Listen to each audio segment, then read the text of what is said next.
The bulldozer's blade hit the rose bushes at 7:14 on a Tuesday morning in May. Master Sergeant Walter Henley stood barefoot on his back porch in a worn flannel robe, holding a cup of coffee that had gone cold 3 minutes ago. He didn't shout, he didn't run, he didn't even put down the mug. He just watched. Watched as 12 years of his late wife Eleanor's roses, the white ones she'd planted the summer of their 40th anniversary, the deep red climbers she'd named after their daughter, the apricot tea roses she'd babied through 3 winters of chemotherapy, were torn from the earth like weeds. And on the other side of the fence, leaning against a black Range Rover, sipping a coffee from a paper cup, stood the man who'd ordered it done.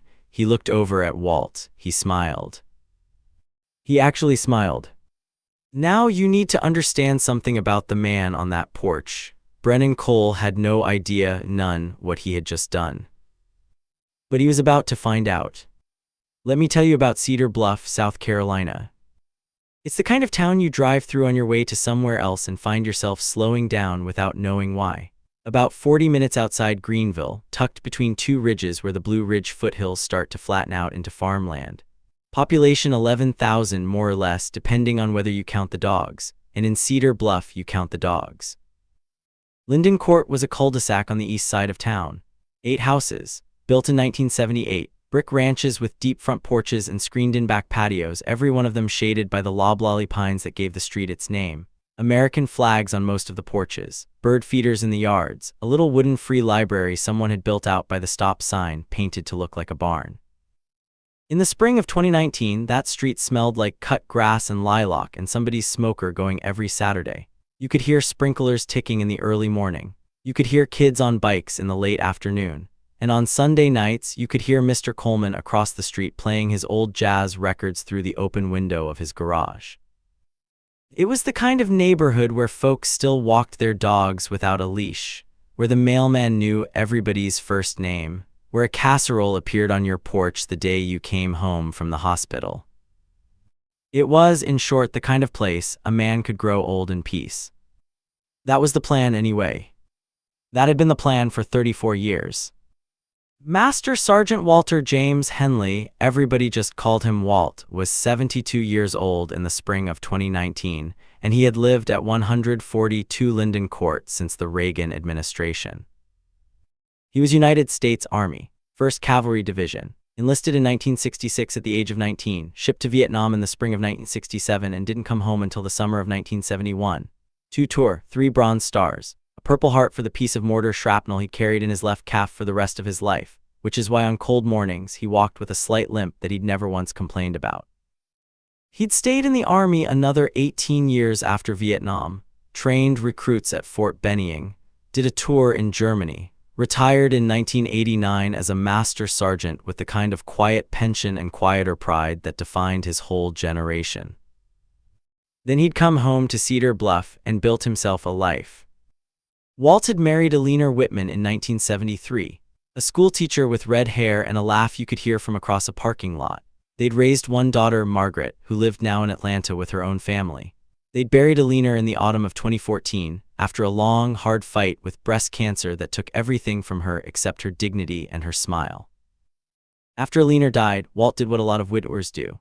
He got smaller, quieter. He spent his mornings on the back porch with coffee and a crossword. His afternoons in the woodshop he'd built behind the garage, where he made cradles and rocking chairs that he gave away to young families at his church. And his evenings in the rose garden Eleanor had planted along the south fence, the garden he'd promised her 2 days before she died, that he would tend until he couldn't anymore. 12 rose bushes, each one named, each one fed and pruned and protected through every season for 5 long years after she was gone. He had a service dog now too. A big yellow Labrador named Buddy that the VA had given him after a bad year of nightmares in 2016. Buddy slept at the foot of his bed and walked with him every morning to the little free library at the end of the street, where Walt always left a book and took a book. The neighbors loved him. The kids on Linden Court called him Sergeant Walt and would line up to show him their drawings. He carried dog biscuits in his pocket for every dog on the street.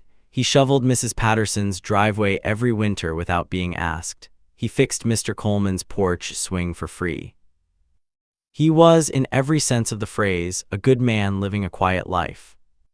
And folks, let me tell you something. There is nothing in this world more dangerous than a quiet man who has finally had enough. But we'll get to that.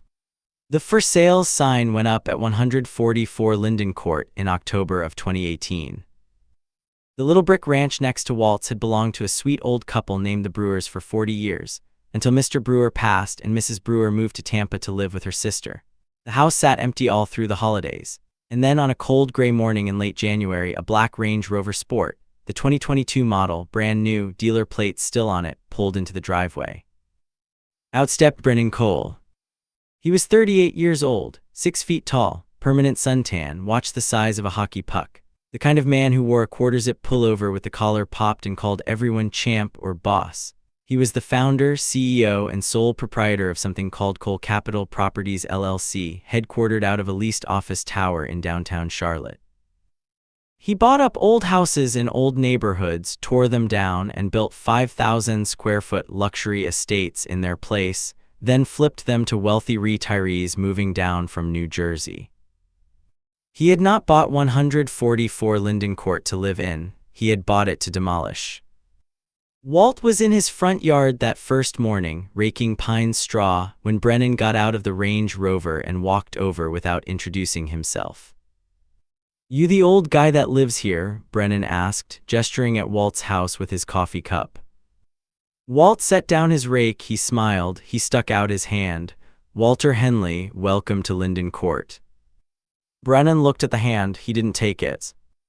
"Yeah, listen," he said, "I'm gonna be doing some major work on this property over the next year or so. Demo, foundation, the whole 9 yards. There's gonna be noise, trucks, guys yelling. Just so you know, don't bother calling the city. I've got every permit pre-greased, so just, try not to be one of those neighbors." He winked, he actually winked. Then he walked back to his Range Rover, got in, and drove off without another word. Walt stood there for a long moment with his hand still half extended. Across the street, Mr. Coleman had come out onto his porch with a cup of coffee. He'd seen the whole thing. He just shook his head and gave Walt a look that said, "Lord, here we go." Walt picked up his rake. But that night, for the first time in 3 years, he had the dream again. The one about the village outside Pleiku. The one about the smell of smoke and the sound of helicopter blades. Buddy climbed up onto the bed at 3 a.m. and pressed his big yellow head against Walt's chest until Walt's breathing slowed back down. Some men, you see, can sense a storm coming. Walt was one of them. Demolition started on a Monday morning in February. It started at 5:47 a.m. Walt was already up. He'd been up since 5, the way old soldiers are, but Mrs. Patterson 3 doors down was not. Neither was the young couple on the corner with the new baby. Neither was anybody else on Linden Court. The excavator that came rumbling down the street that morning was the size of a small house. The dump trucks behind it were bigger. By 6:15, the Brewers' little ranch was being torn apart brick by brick, while a generator screamed and the air filled with concrete dust and a foreman shouted orders into a radio. Walt walked out onto his front porch in his slippers. He waited for the dust to settle. Then he walked next door where Brennan Cole was standing in the driveway in a quilted vest, scrolling his phone. "Morning," Walt said. "I think you might be a little early. The county noise ordinance starts at 7. Brennan didn't look up from his phone. "It's a private contractor. They start when I tell them to. Folks on this street have small kids, newborns. Folks on this street should consider moving." Now Walt, he'd dealt with men like this before. In the army you meet every kind, so he tried again, calm as a Sunday morning. "Mr. Cole, I served 23 years in the United States Army. I know how to get a job done on a tight schedule, but I'm telling you, neighbor to neighbor, start at 7. It'll save you a lot of complaints." That's when Brennan finally looked up. He looked Walt up and down, the slippers, the flannel, the limp, the gray crew cut, and he laughed. A short, sharp little laugh, like a man clearing his throat. "Listen, old man," he said, "I don't know what war you fought in, and I don't really care. This isn't your little army base anymore. This is my property. So why don't you just shuffle on back to your porch and mind your own business before I have my lawyer send you a cease and desist for harassment?" He turned back to his phone. Walt stood there for about 3 seconds. He didn't say anything. He just nodded, slow and steady, the way a man nods when he has just received some very important information he plans to remember. Then he turned around and walked home. Direct hit. Now let me pause here and ask you something. Have you ever in your entire life tried to reason with somebody who has absolutely no interest in being reasonable? Somebody who mistakes your kindness for weakness? Drop a comment below and tell me about it. Because what Walt did next, folks, what Walt did next is going to teach you something about patience that I promise you will not forget. That afternoon, Walt drove down to the hardware store in Greenville. He came back with 8 high-definition outdoor security cameras. Then he drove to the office supply store. He came back with a leather-bound notebook, a fine-point pen, and a digital voice recorder. That evening, he installed the cameras himself, 2 on the front of the house, 2 on the back, 2 facing the south fence, 2 facing north, all of them with night vision, all of them recording in 4K, all of them backing up to a cloud server every 12 hours. Then he sat down at his kitchen table and opened the notebook to the first clean page. At the top, in his neat block-letter army handwriting, he wrote, Incident Logs 144 Linden Court, BRENNAN Cole. And underneath that, the date. And underneath that, every single thing that had happened that morning. Eleanor used to tease him about his notebooks. He'd kept one for every job he'd ever done, every house repair, every car maintenance, every dog he'd ever owned. Walt, she used to say, you write down more in a week than most folks live in a year. He smiled just a little as he closed the cover. He wrote down everything. You see, folks, Walt Henley had not just been an infantryman. But we'll get to that too. The next 4 months were a slow-motion war. Now, when I say war, I don't mean shouting matches or shoving on the sidewalk. Brennan Cole was too smart for that, or at least he thought he was. What he did with what he believed was plausible deniability. Death by 1,000 small humiliations.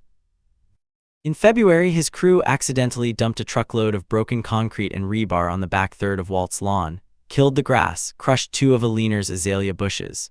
When Walt asked for it to be cleaned up, Brennan told him to send an invoice to my legal team. Walt photographed it, wrote it in the notebook. February 14th, 9:42 a.m. In March, somebody, and we'll never officially know who, although Walt's cameras had a pretty good idea, keyed Walt's old Ford F-150 down the entire driver's side. 2 days later, Brennan happened to mention to Walt over the fence that old trucks like that really lose value when they get scratched up. Walt photographed it, wrote it in the notebook. In April, the construction crew accidentally cut Walt's underground sprinkler line in 3 places while digging the foundation for the new estate. The repair cost $2,300. Brennan refused to pay. Walt paid it himself, wrote it in the notebook. Then came the false complaints. Brennan filed a complaint with the county that Walt's woodshop was operating as an illegal commercial business. It wasn't. Walt gave away everything he made. Inspectors came out, cleared him. Brennan filed a complaint that Walt's service dog Buddy was an aggressive animal. Buddy was so gentle that the neighborhood toddlers used him as a pillow. Animal control came out, apologized, left. Brennan filed a complaint with the VA suggesting that Walt was not mentally fit to live alone. The VA, to their credit, came out, talked to Walt for 15 minutes and left shaking their heads.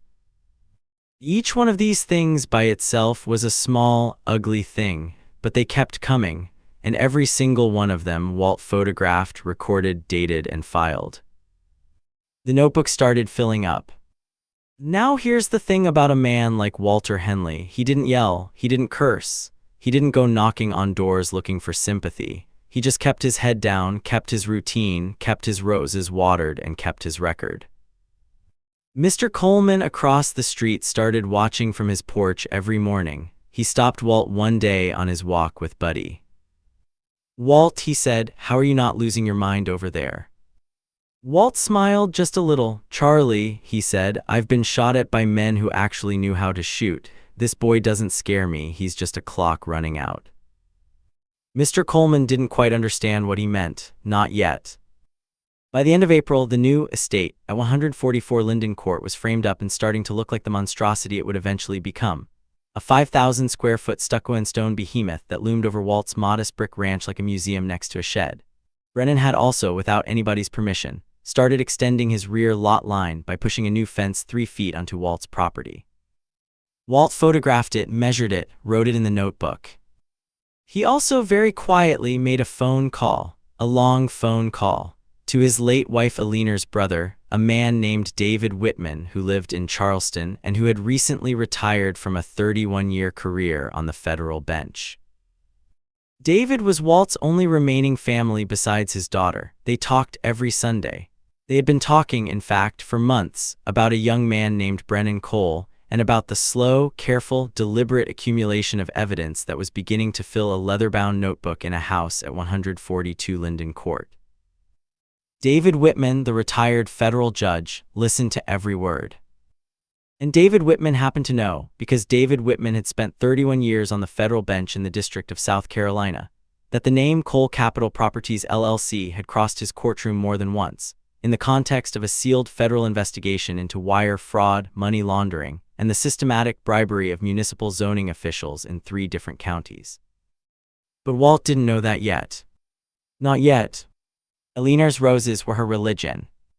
She'd planted the first bush, a white David Austin called Eleanor's Pride, which had genuinely been part of why she chose it, in the spring of 2002, the year she and Walt celebrated their 29th anniversary. Over the next 12 years, she added 11 more. Each one had a name, each one had a story. The deep red climber was for their daughter Margaret, planted the year Margaret graduated college. The 2 apricot tea roses were for the bobbies they'd lost in the 70s. The little yellow shrub by the gate was the one Eleanor had planted 3 weeks before her diagnosis, when she still thought she had years left. After the diagnosis, Walt had built her a teak garden bench in his woodshop, set right in the middle of the roses. They'd sat on that bench together every evening of her last summer, watching the sun go down through the loblolly pines. Eleanor would tell him stories about her students. Walt would just listen and hold her hand and try to memorize the sound of her laugh. 2 days before she died in the hospital, she'd squeezed his hand and said, "Walt, promise me you'll keep the roses going." He'd promised. For 5 years after she was gone, he kept that promise. Every morning he watered them. Every fall he pruned them. Every winter he wrapped the climbers in burlap. Every spring, the white roses bloomed first, and Walt would cut a single one and put it in a vase on the kitchen table where Eleanor's chair still sat empty. The bench was still there too, right in the middle of the garden. Walt sat on it most evenings, sometimes with Buddy at his feet, sometimes just alone, watching the sun go down. On the morning of May 7, 2019, at 7:14 a.m., Brennan Cole's site foreman fired up a Caterpillar D6 bulldozer and drove it through Walt's south fence.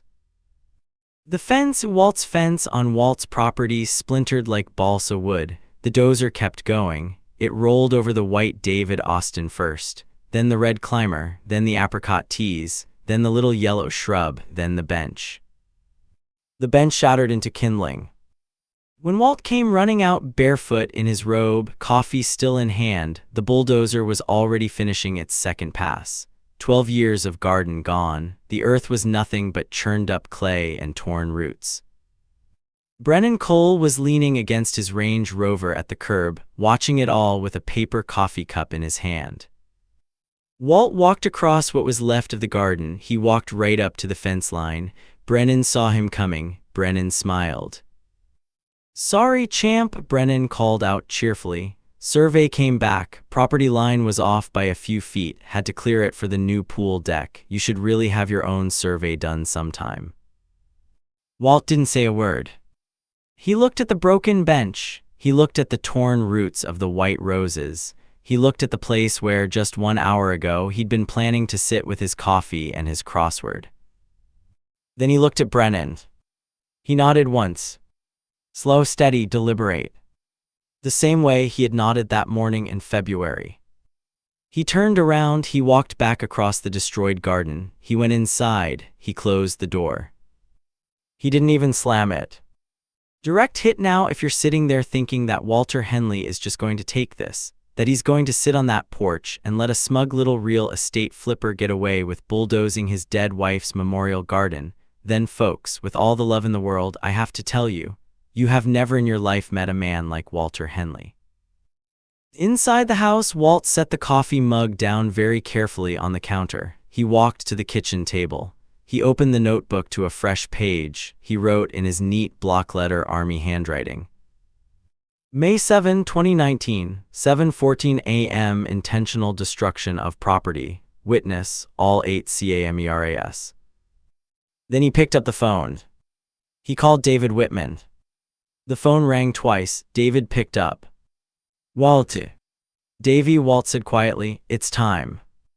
There was a long pause on the other end of the line. I'll be there tomorrow morning, David said. Walt hung up. Then he sat down on Eleanor's empty chair, and for the first time in 5 years he let himself cry. Now here's what nobody on Linden Court knew about Walt Henley. Here's what Brennan Cole, with his Range Rover and his quarter zip and his coffee cup, had absolutely no idea he had just done. Walt Henley had not spent his entire Army career as an infantryman. He'd done his 2 tour in Vietnam in the 1st Cavalry, yes. He'd earned every one of those bronze stars in the jungle. But after he came home in 1971, the Army had recognized something in him, that quiet patience, that meticulous attention to detail, that absolute refusal to forget anything, and they'd transferred him. For the last 14 years of his career, Master Sergeant Walter James Henley had served in the United States Army Criminal Investigation Division, the CID, the Army's detectives. He had built cases against corrupt contractors siphoning millions out of base supply depots.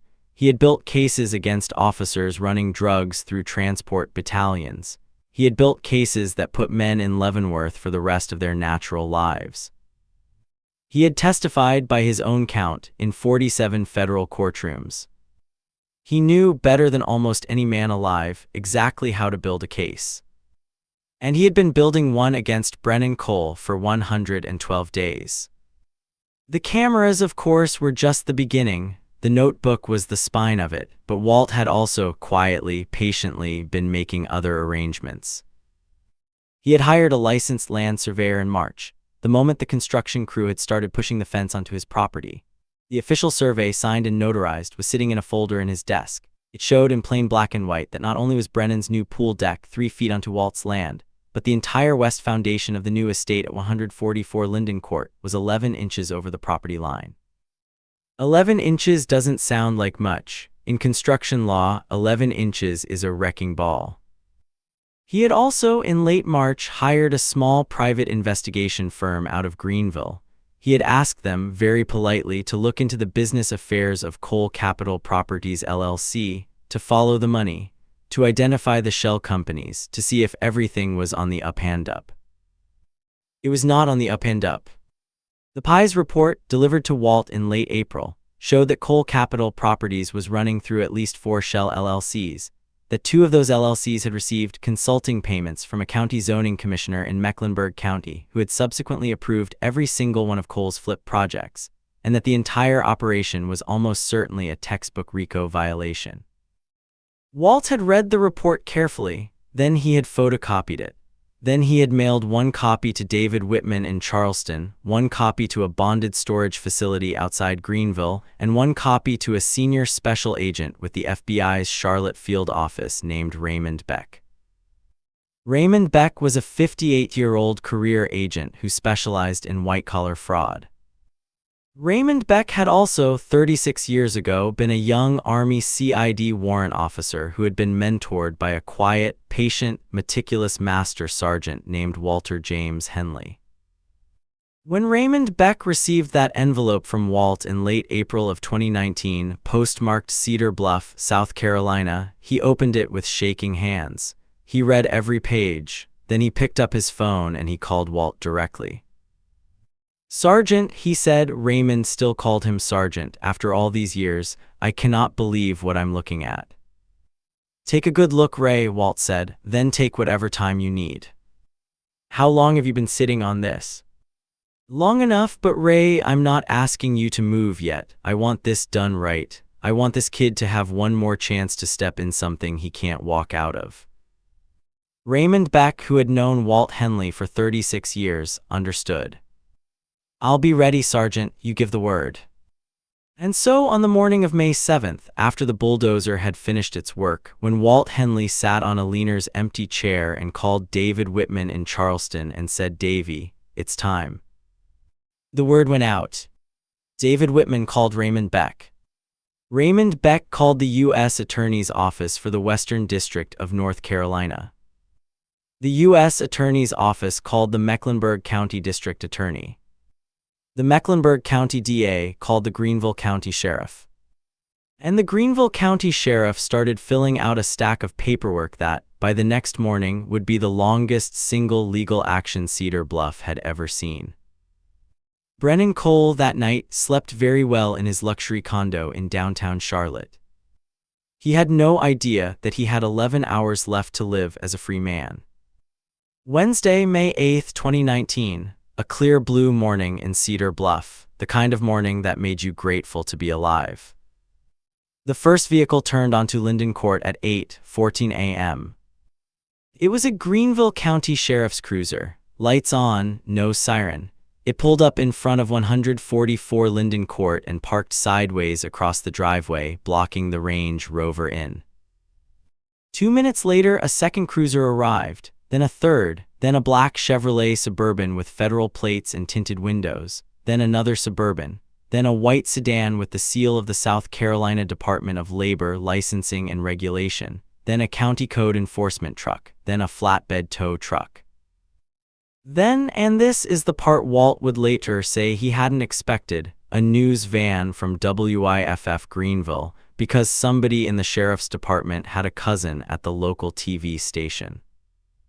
By 8:31 a.m., there were 11 vehicles parked on Linden Court. Up and down the street, neighbors started coming out onto their porches.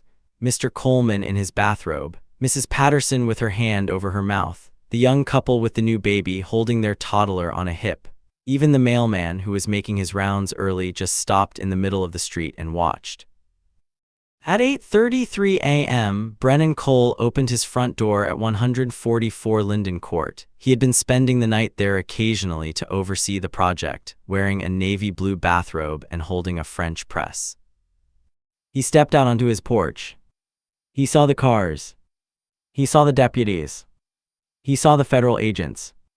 The French press fell out of his hand and shattered on the porch boards. What followed took roughly 45 minutes, and Walt Henley watched all of it from his front porch with Buddy at his feet and a fresh cup of coffee in his hand. He never stood up. He never said a word. FBI Special Agent Raymond Beck served Brennan Cole personally with a federal indictment for wire fraud, mail fraud, money laundering, conspiracy to commit honest services fraud, and 1 count of RICO conspiracy. 18 counts in total. Maximum exposure if convicted on all counts, roughly 42 years in federal prison. The Greenville County Sheriff's deputies served Brennan Cole with state-level charges of intentional destruction of property, criminal trespass, malicious mischief, and 1 count of stalking and harassment of an elderly veteran. South Carolina has specific enhanced penalties for crimes against elderly veterans, in case you didn't know. Maximum exposure on the state side, another 15 years. The South Carolina Department of Labor, Licensing and Regulation served Cole Capital Properties LLC with a notice of suspension of all contractor licenses, pending review. The Greenville County Code Enforcement Officer served a stop-work order on the construction site at 144 Linden Court, citing the 11-inch encroachment onto the neighboring property and the unpermitted demolition of a boundary fence. And David Whitman, Walt's brother-in-law, the retired federal judge, who was sitting that morning on Walt's porch in a folding lawn chair drinking coffee like he owned the place, handed Brennan Cole a civil complaint, a lawsuit, filed on behalf of his client, Master Sergeant Walter James Henley, seeking damages for the destruction of personal property, the willful trespass, the emotional distress, and the loss of irreplaceable sentimental items belonging to the late Eleanor Whitman Henley. The amount of the civil suit in total was $847,000. $847,000 for a rose garden. Brennan Cole, when the cuffs went on him in his bathrobe, looked across the driveway, across the splintered fence, across the churned-up earth where the roses had been. and he saw Walt Henley sitting on the porch with his coffee. Walt was not even looking at him. Walt was looking at a cardinal that had just landed on the railing. Brennan opened his mouth to say something, anything. He never quite got it out because Special Agent Beck put a hand on the top of his head and guided him into the back of the Suburban. The cardinal flew off about 30 seconds later. Walt watched it go. Then he set his coffee down, got up, and went inside to make breakfast. Direct hidden right there, folks, right there is the moment I want you to remember. Because that right there, that is what real justice looks like. Not yelling, not fists, not threats, just a quiet old soldier on a porch drinking his coffee while the consequences of 3 years of patience arrive on time and in full. Linden Court was very quiet for the rest of that day. The news van stayed for about an hour. They tried to interview Walt. He politely declined. He did, however, walk over and shake hands with each of the deputies and federal agents before they left. He thanked them for their service. 2 of the deputies were veterans themselves. One of them, a young woman, maybe 30, got a little teary-eyed when Walt thanked her. By noon, all the vehicles were gone. The Range Rover had been towed. The construction site sat silent for the first time in months. Yellow caution tape fluttered across the gate. That afternoon, the neighbors started showing up. Mr. Coleman came over first with a bottle of bourbon, then Mrs. Patterson with a casserole, then the young couple with the baby, then the family from the corner, then the family across the street. By dinner time, there were 14 people on Walt's back porch, eating, drinking, and looking out over what was left of Eleanor's garden. Mr. Coleman raised his glass. To Walt, he said, and to Eleanor. Everybody drank. Walt didn't say much that evening. He just sat in his chair with Buddy at his feet and let his neighbors fill his house with noise the way Eleanor used to. The story, of course, did not stay quiet. The WIFF Greenville news segment ran that night at 6. By the next morning, it had been picked up by the AP. Within a week, the story of the Vietnam veteran whose memorial garden had been bulldozed by a corrupt developer was running on national outlets. Veterans organizations called, reporters called. 2 different cable news shows wanted Walt to come on the air. Walt declined every single interview. "It's not my story to tell," he said to one reporter on the phone. "It's Eleanor's." Brennan Cole's wife. Yes, he had a wife, a 34-year-old woman named Ashley who had been spending most of the spring in their condo in Charleston with their 2 young children, filed for divorce within 3 weeks. Cole Capital Properties LLC was placed into federal receivership within 5. The unfinished estate at 144 Linden Court sat abandoned, slowly being reclaimed by weeds for the better part of a year. Nobody on Linden Court missed Brennan Cole. Nobody waved goodbye when the moving truck eventually came to clear out his half-built house. It is now the spring of 2026 as I'm telling you this story, 7 years on. Brennan Cole pleaded guilty in federal court in September of 2020 to 12 of the 18 counts. He was sentenced to 9 years in federal prison. He's currently serving that sentence at FCI Butner in North Carolina. He has roughly 2 years left. His ex-wife has full custody of the children. The civil judgment against him, $847,000, was paid in full out of the receivership of his company. Walt used most of that money to set up a small scholarship fund in Eleanor's name at the local community college. It pays the tuition of 1 nursing student every year. The first recipient was a young woman whose grandfather had served in Vietnam. The half-built monstrosity at 144 Linden Court was eventually torn down at the receiver's expense, and the lot was sold at auction. It was bought by a young couple named the Garcias, who built a modest little ranch on it and moved in with their 3 kids in the summer of 2022. The husband, Miguel, is an Army Reserve staff sergeant. The wife, Sophia, is an elementary school teacher. They invited Walt over for dinner the first week they moved in. He brought them a hand-carved cradle from his woodshop for their newest baby. Walt rebuilt the garden himself that first summer, with help from David and Mr. Coleman and the Garcia kids who would come over and help him weed on Saturdays. 12 rose bushes, the same varieties. He kept the names. The white David Austin, Eleanor's pride, bloomed for the first time in May of 2020. He still walks Buddy to the free library every morning. He still keeps the notebook, although he hasn't had to write anything in it in 7 years. And every evening, when the sun is right, he sits on a brand new teak bench built with his own hands in his own woodshop, right in the middle of the garden, with a cup of coffee in his hand and a yellow lab at his feet, and he watches the light fade through the loblolly pines. He's 80 years old now. The limp is a little worse, but the roses are coming in beautifully this year. Eleanor would have liked them.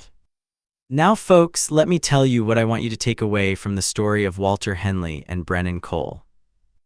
There are people in this world who will look at a quiet man and see a weak man. They will look at a patient man and see a passive man. They will look at a kind man and see a fool.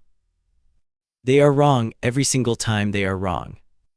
A quiet man is often quiet because he has already seen things that loud men cannot imagine. A patient man is often patient because he is building something that hasty men will never understand. And a kind man is often kind because he has chosen, every single day, to be better than the world has been to him. Brennan Cole looked at Walter Henley and saw an old man in slippers. He should have looked closer. He should have looked at the eyes. Because in those eyes, if you knew how to see, was a man who had carried his country through a jungle. A man who had built 34 years of cases against people who thought they were untouchable. A man who had buried the only woman he ever loved and kept his promise to her every single morning for 5 long years. Never mistake a quiet man for a weak man. Never mistake patience for permission. And never, ever, ever pick a fight with a veteran who has nothing left to lose but his honor. Because honor, my friends, honor is the most dangerous weapon in the world. If this story moved you, hit that like button. Subscribe to the channel for more stories about the quiet heroes who finally said enough. And drop a comment below. Tell me about a quiet hero in your own life. A grandfather, a neighbor, a veteran on your street. We read every single one. Until next time, folks, keep your roses watered. And keep your notebooks close. This story is inspired by real events and public court records. Names, locations, and specific details have been changed or dramatized for storytelling purposes. Any resemblance to real individuals is coincidental.